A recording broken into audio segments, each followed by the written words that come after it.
enforcement.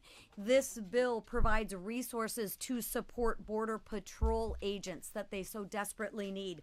This bill provides funding to deport more violent illegal immigrants and materials to finish the wall.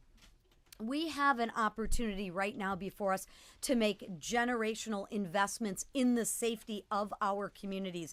Let's close the floodgates and remove those that never should have been here in the first place. But let's not forget some of what other wins are in our bill and what's at stake, like the people and the mom and pops, the businesses that are facing historic tax increase if we don't get this bill done.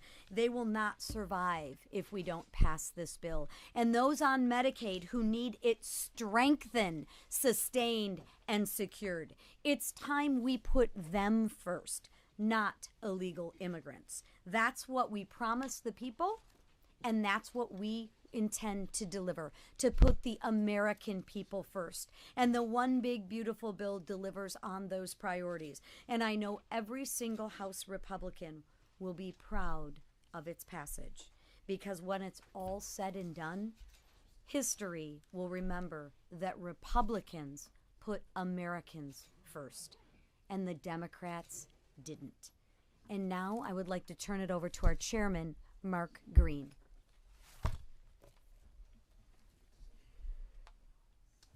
Thank you, Speaker. Joe Biden, Kamala Harris, and Alejandro Mayorkas's reckless disregard for the rule of law created an historic border crisis.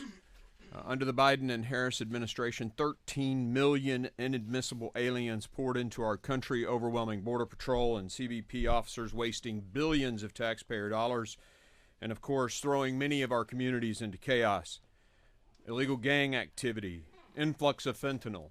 You've heard us talk about it before. I saw an article the other day from one of you guys, 60% decrease in the murder rate in one city where ICE had removed the gang members. After 4 years, the American people were sick of it, they're tired of it, and of course, they gave Republicans the trifecta because we put them first. As of April, Southwest border encounters were down over 90%, and that's down from the lowest point in the previous administration. And that lowest point happened not because of anything that the Biden administration had done. That lowest point happened because of what Texas did with Operation Lone Star. But even from that point, it's down 90% in April, the best numbers we've had ever in the history of this country, and that's because of the actions of this president, who delivered on his promise to secure the border and enforce our laws. But if Congress fails to act, this success will be short-lived. I'm proud of the Committee on Homeland Security's work to include common sense border security legislation. That is a generational opportunity to actually secure our border. We've tried so many times in the past. Now we will codify these executive actions, and we will do our job in Congress and resource this effort.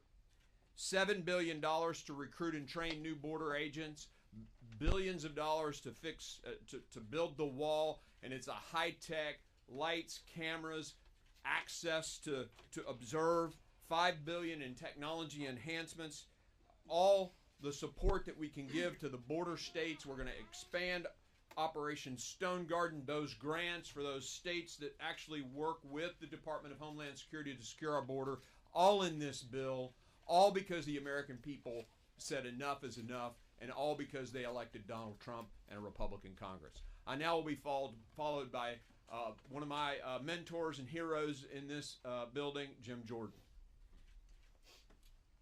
Thank you, Mr. Chairman. You know why the Democrats dislike this bill so much?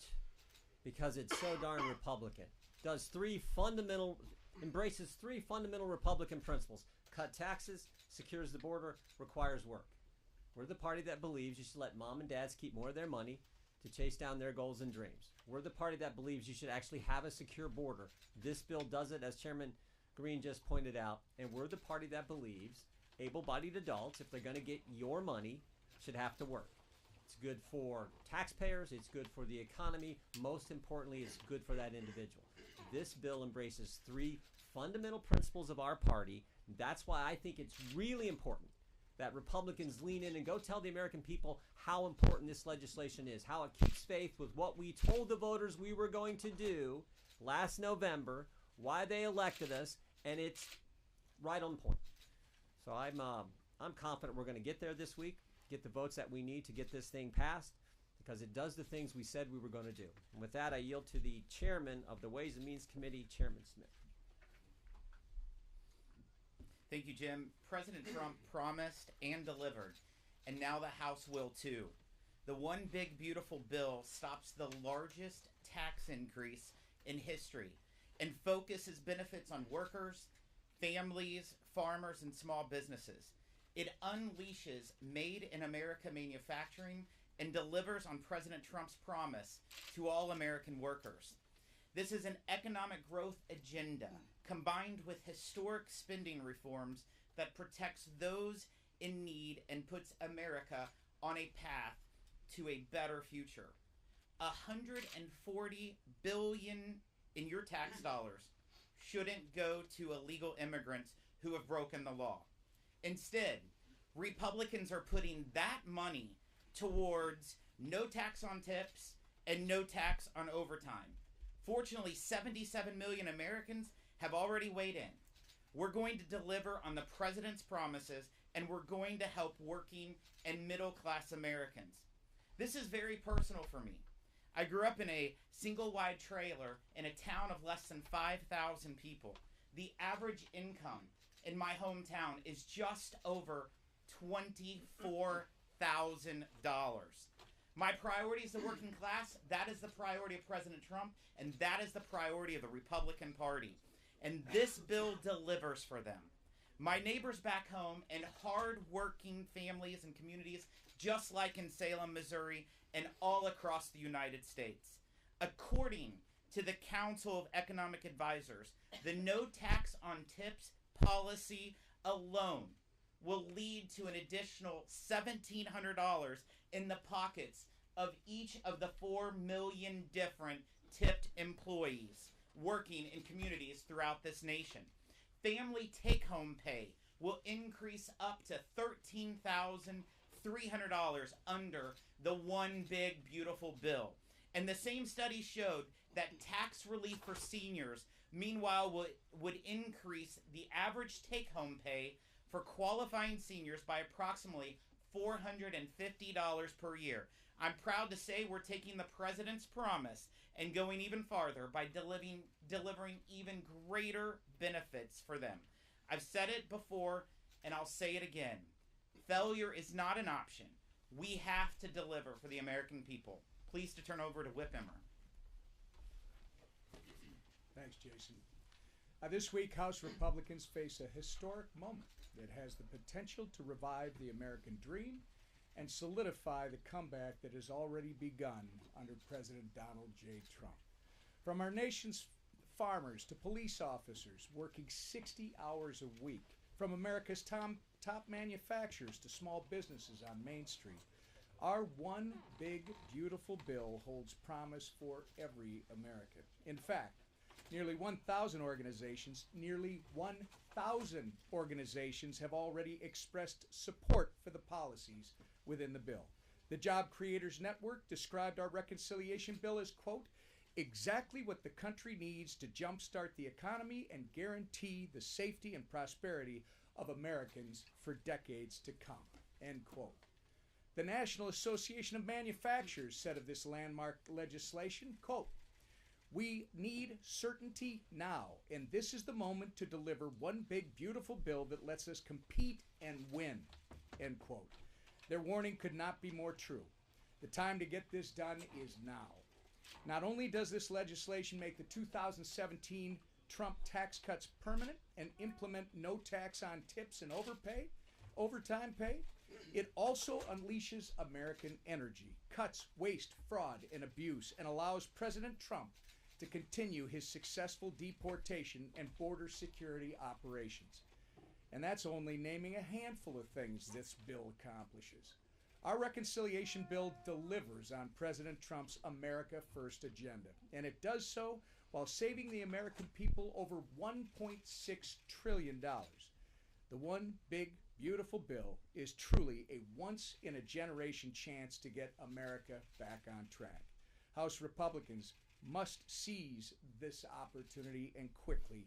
As my good friend Jason Smith just said, failure is not an option. With that, I turn it over to our leader, Steve Scalise. Thank you, Whip. Well, this morning, President Trump had a strong and clear message to a packed House Republican conference. And that is after months of long, intense discussions over really important differences and issues. This one big, beautiful bill has come through the committee process, and it's time to end the negotiations, unify behind this bill, and get it passed on to the Senate. And what President Trump really talked about was the things that we all talked about during the campaign. How important it was to prevent a tax increase on working class families. Low and middle income families would see a large, painful tax increase if this bill were not to happen. And look, we all know every Democrat's going to vote no. They've bragged about it. They are fighting tooth and nail to stop us from preventing a tax increase. Democrats also made it clear they want open borders. And they sure don't want the provisions of this bill, as Chairman Green and Chairman Jordan talked about, that will give our Border Patrol agents the tools they've been asking for years to finally have the technology to be able to compete with the drug cartels and have better tools than the cartels of Mexico have to secure our border, to complete construction of the wall, to deport criminals who came to America to harm our citizens. And President Trump is finally following through on that promise to secure our border, but he needs more tools to do it. Something we also ran on was producing more energy in America. And this bill reverses the Biden-era policies that shut off American energy, making our country more dependent on hostile nations, giving Putin billions of dollars a month more to fund his war in Ukraine by shutting American energy off. This bill opens it back up again. It generates more money. It generates opportunity for families. It generates higher wages for hardworking taxpayers. It will generate real economic growth to lower inflation, to lower costs at the grocery store, to lower interest rates. All the things that 77 million voters gave us a mandate to go deliver on. I know we've got a few final issues to resolve, but as President Trump said today, it's time to stop the talking and we need action. We need to deliver for those families who have been waiting way too long for the results that are in this one big beautiful bill. A lot of great policies to deliver for those families is just waiting. We're going to deliver this week. We're going to bring the bill. Failure absolutely is not an option. We've got to get this done. And the man leading that charge here in the House, who President Trump had some great words about, is our Speaker, Mike Johnson. Thank you, Leader. Thanks to all these great leaders standing behind me. I tell you what, we're in a very good mood this morning. We had an epic time on the Hill. I don't think there's ever been a time when I've been more proud to be a Republican, to be an American. We're on the verge of making history here, and everybody feels it. In that room today with President Trump, it was filled with standing ovations and high energy and high excitement because everybody senses what's happening here. It was a great esprit de corps, and we're blessed to serve under and with a president who understands the necessity of these relationships and is willing to roll his sleeves up and come stand in the trenches to be a part of this excitement of what's happening. From the outset of the budget reconciliation process, we have sought to enact President Trump's full agenda, not just parts of it. And that's why we call it the one big beautiful bill, because really everything is sandwiched into this. The American people were sick of wasteful spending and high inflation and open borders and weakness on the world stage. And you know what we're working towards right now? The opposite of all those things. President Trump has used his executive authority in historic ways to stop much of the bleeding. But Congress has a role and a responsibility to step in at this stage to stitch up and mend those wounds for good. And that's what this legislation is about. We cannot leave the American people waiting or wanting. The one big beautiful bill enshrines into law and funds President Trump's promises. There's a lot of them. because we had to make them, because after the last 4 years, everything was an absolute disaster. So he's promised to cut wasteful spending and save taxpayers' money. Check. That's what we're doing. Make permanent historic tax cuts and prevent the largest tax hike in U.S. history. Check. That's what we're doing. Invest in our national defense and homeland security in a fiscally responsible manner. That too. Reestablish American energy dominance. And basically restore common sense to the government. That's what the American people elected him to do. This bill does all that and so much more. And as a reminder, we're right on schedule. Our House Budget Resolution gave instructions to 11 separate committees in the House to write their portions of the Budget Reconciliation Bill, and they did it right on target. Every instructed committee exceeded those targets, in fact, that they were given through our resolution.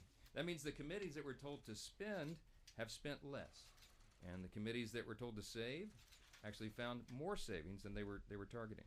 And the bill delivered more than $1.5 trillion in savings mandated by the budget resolution. That is historic. There's never been anything like it before, and we're proud to deliver it. This is a whole of Congress response to a whole of government problem, and the results of all this work for over a year has now come to fruition. Every House Republican has engaged in the process. The White House has been involved, as you saw most recently within the last hour. The Senate has been involved. Constituent groups from around the country made their voices heard, and that's why, as the whip said, nearly 1,000 organizations have issued enthusiastic public endorsements about this legislation. I don't think there's ever been anything like that. No legislation has ever garnered that much support. It's really something, and we never promised it'd be easy. We never thought this was going to be an effortless process, because when you're doing this much in a bill this large and complicated and comprehensive, there's a lot of opinions in the room. We respect that in the Republican Party. We're people of deep principle and settled philosophy, and you're going to get differences of opinion when you work through these things. That's part of it. We welcome it. Nothing in Congress is ever easy, especially when you have small margins, but we are going to land this plane and deliver this, and we're proud what we've accomplished together. Every member of the conference can be proud of this legislation in the end. It's truly a nation-shaping piece of legislation. You heard some of the highlights here. Let me just give you a couple of things that haven't been mentioned yet, or can't be mentioned enough. Some of the big conservative wins in the bill that are common sense wins for the American people. Putting Americans first. I love what Chairman Jordan said. This is really simple. We're delivering. We're doing what we said we were going to do.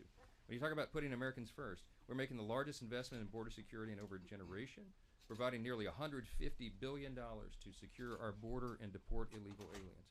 We are cracking down on illegal aliens receiving Medicaid, Medicare, SNAP, and tax benefits that are intended for the citizens of this country.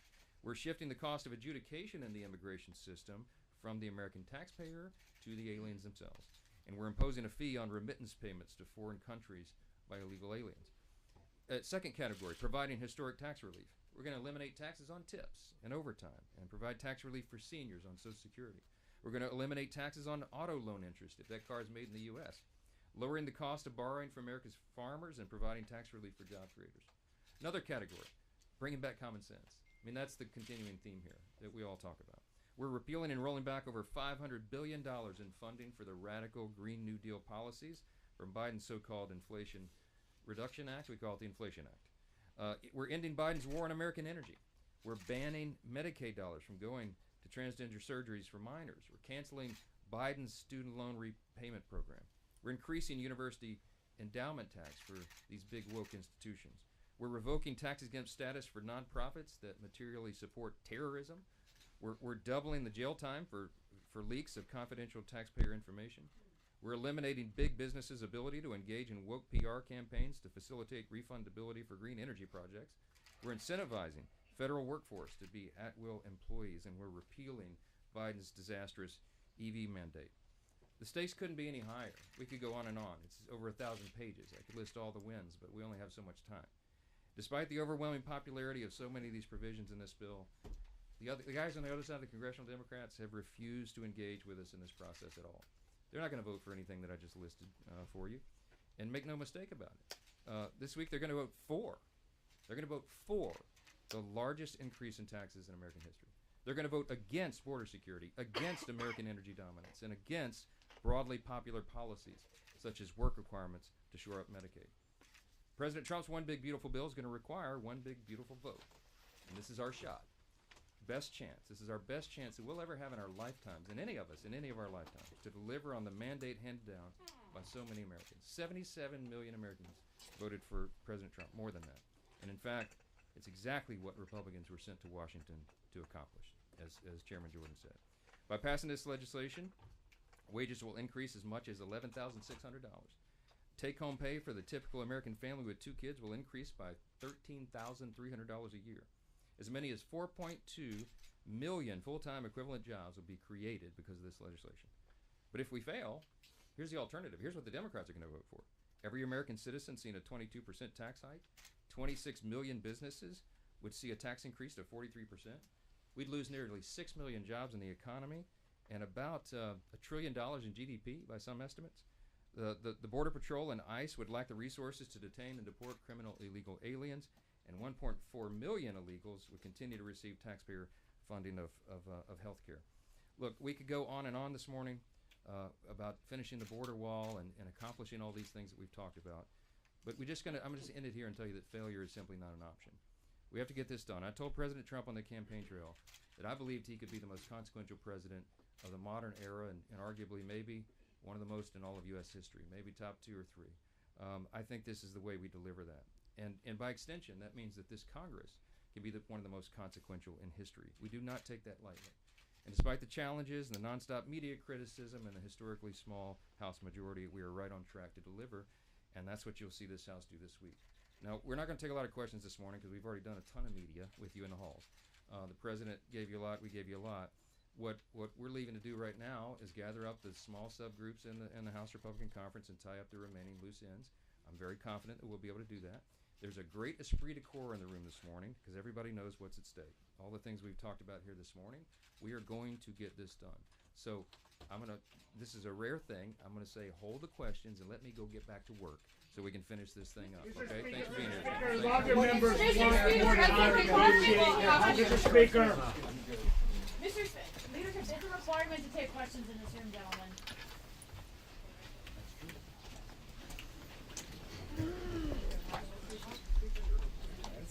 Law and order, come on.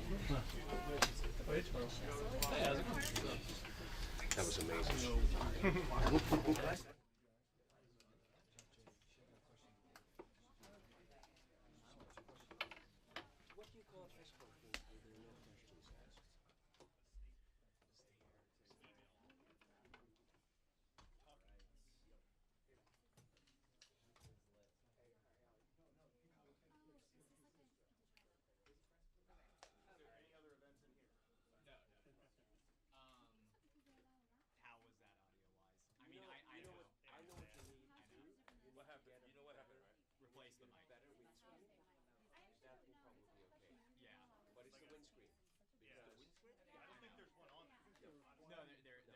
I noticed the short guys are like pop and pop and pop. Yeah, yeah. But the tall guy, not so much. Requirement for members of Congress to take questions also, in I think it's the radio, wrong TV microphone gallery, but because people are there pretty ducking far. out Yeah. before answering It's questions. just the sensitivity. Excuse me? Actually, let me check if Andy's still here because it's something we got into it. Let me see if Andy's still. Sam, is this room good? Yeah, well, I'm gonna get that first, and I'll help you with the chairs. But is it done before It's I do done. that? Yeah, everything's done. So now it's your room again, right? No, I mean, You're allowed. the mic's just gotten progressively worse this year, and I think it's just like time to. Yeah. Was it like everything they said, or was it just almost everything they said? Is that good? A lot of them were leaning in. Yeah. Oh. Yeah. Why? And some of them were It's pounding the natural. table, It's and natural it's like, inclination. that's Yeah. worse. Are you claiming your room again? I am. It's almost like if in the interim, if the length can be short, like you could Yeah. Did you say you think the mic? It's like the wrong kind of microphone. it is the wrong for this? kind of mic because Yeah. the mic in Studio A is okay. It's not ideal. I mean, honestly, just a standard handheld mic on like a clamp. Honestly. Honestly, those. I mean, Like the one that's right there. Like my mic that's right yeah. there. I mean, Yeah, that's that. I'm gonna talk to Andy about that because we have, it's like something like we have to have the money comes from task, but we have to. like if there was a way. But I would bet you $1 million though. They like the skinny mic. I'm pretty sure it's more part of it at least is optical. Is the optics? That nice thin skinny mic. Right. It doesn't take as much. It doesn't take up as much facial space. Yeah. So you're gonna have like you can come with a great, much better mic. I'm like, saying big ugly, so and so vetoed it. So, if there would be a way to almost like I just did it. I just did it like this. So. Oh, no kidding. Short. You hate every bit of it. To just like bring it, like I mean, we're definitely gonna replace the microphone itself. But do you think if like we shorten it to like, Honestly, right about here. Because even for Mike Johnson height, yeah, and then just maybe like. See, they're not gonna read this. no, yeah. If you would just want to swap that out and say, please do not lean into the mic. Please do not lean into mic. Right. And then shrink it to here and figure out a way to clamp it because right now it's loose. So if somebody goes like this, Because then it could then oh, you're well. Right. That's a good point. so That's a good point. obviously because shrink it Lean the into interim. mic. Yeah. in the interim, shrink it down to about half of this because it'll still pick stuff up. I'll honestly like the reason why we have that sticker is because like we called them in to like fix it, and they said that was the issue, so they just added the sticker and they're like that'll do the But trick. they're not They gonna don't want do they don't want to spend the money essentially, but I think it's time to like actually replace the mic. Right. Because you have The what? to. You're right. Hey, You're Sam, correct. real quick question. Yeah. Do we know of anything happening here tomorrow? No, there's nothing tomorrow. Okay, all right. Yeah. Nothing tomorrow. I think tomorrow we have like maybe 1 or 2 Studio A pressers, but nothing Studio B wise. It almost never happened here.